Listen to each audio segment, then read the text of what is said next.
बच्चों, तो आज हम लोग जो है क्लास 10th का जो थर्ड चैप्टर है उसको देखेंगे। उसमें मैं आपको बताऊंगा धातु और धातु के भौतिक गुणों में अंतर, कि धातु और अधातु में भौतिक गुणों में क्या अंतर होता है। तो यहाँ पे मैंने गुणधर्म लिखा है, मैं उसको अच्छे से एक्सप्लेन कर दूंगा कि क्या अंतर होता है। पहला है, इसमें धातु जो होता है साधारण ताप पर जो है ठोस अवस्था में पाया जाता है। अब इसमें एक बात की ध्यान रखनी है कि मरकरी जो होता है केवल वो जो है आपका द्रव अवस्था में पाया जाता है। ये कहना क्या चाह रहा है उसको मैं समझा देता हूं कि जो धातुएं होती हैं, तो जो हम लोग के जो रूम का जो टेम्परेचर है साधारण ताप, इसी को कहा जाता है, इसको नॉर्मल टेम्परेचर बोलते हैं। जितना कि हम लोगों को वातावरण द्वारा मिल रहा है टेम्परेचर, उसको साधारण ताप कहा जाता है। उतने ताप पर जो धातुएं होती हैं वो ठोस अवस्था में पाई जाती हैं, ठीक है। लेकिन बस एक मरकरी होता है जो कि लिक्विड अवस्था में पाया जाता है। ये जो मरकरी है किस में यूज होता है? थर्मोमीटर में, जिसकी वजह से हम लोग जो है बुखार की रीडिंग ले पाते हैं कि हमारे अंदर कितना बुखार है। वो लिक्विड स्टेट में होने की वजह से ही ऐसा होता है। उसके बाद जो है अधातु की बात करें तो अधातु जो होते हैं ठोस या गैस दोनों अवस्थाओं में पाए जा सकते हैं। तो इन दोनों में अंतर क्या है कि ये जो है सिर्फ ठोस अवस्था में पाया जाएगा, ये ठोस और गैस दोनों में पाया जा सकता है। बस इसमें एक चीज ध्यान रखना है कि एक ब्रोमीन जो होता है, जो कि अधातु तो होता है लेकिन ये जो है द्रव अवस्था में पाया जाता है सामान्य ताप पर, ठीक है, रूम टेम्परेचर पर। उसके बाद बात करें कि इसमें विशेष चमक होती है। धातु जो होता है इसका एक विशेष चमक होता है। विशेष चमक का मतलब क्या है कि कोई भी अगर धातु है तो उसका एक स्पेसिफिक कलर होता है। जैसे मैं सोना बोल रहा हूं तो सोने का रंग कैसा होता है? सुनहरा होता है। तो अगर वो सोना होगा तो उसका रंग जो है वैसा होना चाहिए, वरना उसे सोना नहीं कहा जाएगा, ठीक है ना। तो वो चमक भी वो जो है उसकी पहचान को बताता है, धातु की पहचान को बताता है।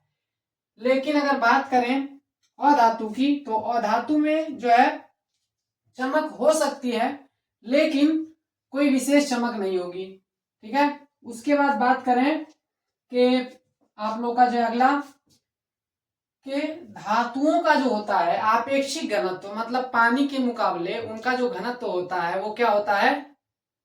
ज्यादा होता है। और किसका किसका ज्यादा नहीं होता है? धातु में दो ऐसी धातुएं हैं जिनको आप देखेंगे तो वो जो है पानी की अपेक्षा इनका घनत्व जो है क्या होता है? कम होता है। मतलब ये घनत्व क्या होता है कि ये जो है पानी के ऊपर, आपेक्षिक घनत्व का मतलब है कि ये पानी के ऊपर जो है कौन तैरेगा और कौन डूब जाएगा। तो जिसका जो है अपेक्षिक घनत्व अधिक होता है वो पानी के अंदर क्या हो जाता है? डूब जाता है। और जिसका कम होगा वो जो है ऊपर तैरेगा। इसका मतलब ये है कि जो पोटेशियम धातु है या सोडियम धातु है, इनको जब आप जो है पानी पे रखते हैं, पानी के अंदर, तो ये पानी में डूबेंगे नहीं, ये पानी की सतह पर तैरने लगेंगे। वैसे तो ये जो है रिएक्शन कर लेते हैं, एक्सोथर्मिक रिएक्शन होती है, सोडियम को डालेंगे तुरंत आग लग जाता है, ठीक है। तो ये जो है आपको पता होना चाहिए। जबकि मैं बात करूं किसकी? अधातु की, तो ये प्राय जो है इनका घनत्व जो होता है पानी की अपेक्षा क्या होता है? कम होता है। प्राय शब्द का मतलब क्या है? यहाँ पे ये बता रहा है कि ऐसा भी हो सकता है कि जो है कुछ धातुएं जो है डूब भी जाएंगी, इसलिए प्राय जो है यहाँ पे जो है शब्द यूज किया गया है। क्योंकि जो है इसको इसमें जो है कंफ्यूजन है, ठीक है ना, कि सभी अधातुओं के लिए ऐसा नहीं हो सकता, इसलिए प्राय शब्द लगाया गया है यहाँ पे। अब बात करें कि जो है जो धातुएं होती है ना, इनका जो मेल्टिंग पॉइंट और बॉइलिंग पॉइंट होता है, गलनांक और क्वथनांक जो होता है, ये क्या होता है? प्राय जो है उच्च होता है या अधिक होता है, ठीक है। इसका क्या, अब इसमें भी प्राय शब्द यूज किया गया है। मतलब जो है ये बताना चाह रहा है कि कुछ धातुएं ऐसी भी हो सकती हैं जिनका जो है बॉइलिंग और मेल्टिंग पॉइंट कम भी हो सकता है, लेकिन मैक्सिमम जो धातुएं होंगी उनका जो है ना बॉइलिंग और मेल्टिंग पॉइंट ज्यादा होता है। ये क्या है बॉइलिंग और मेल्टिंग पॉइंट? गलनांक और क्वथनांक क्या होता है? गलनांक का मतलब है कि जब आप किसी भी धातु को आप चाहते हैं गलाना, तो गलाने के लिए जितना ताप दिया जाता है, जितनी उष्मा जो है, बहुत सारी उष्मा लगती है, तो जो उसका ताप बढ़ता है और वो पिघलता है। तो गलाने के लिए बहुत ज्यादा जो है टेम्परेचर की जरूरत पड़ेगी, ठीक है ना। और उसको जो है क्या करने के लिए? बॉयल करने के लिए, उबलने के लिए भी और ज्यादा टेम्परेचर की जरूरत पड़ेगी। वो यही बता रहा है कि जो है इनका जो है ना गलनांक और क्वथनांक उच्च होता है। ठीक है, और इनकी बात करें तो इनका जो है प्राय कम होता है। मतलब क्या है, इनका जो है इनके कंपेरेटिवली कम होता है।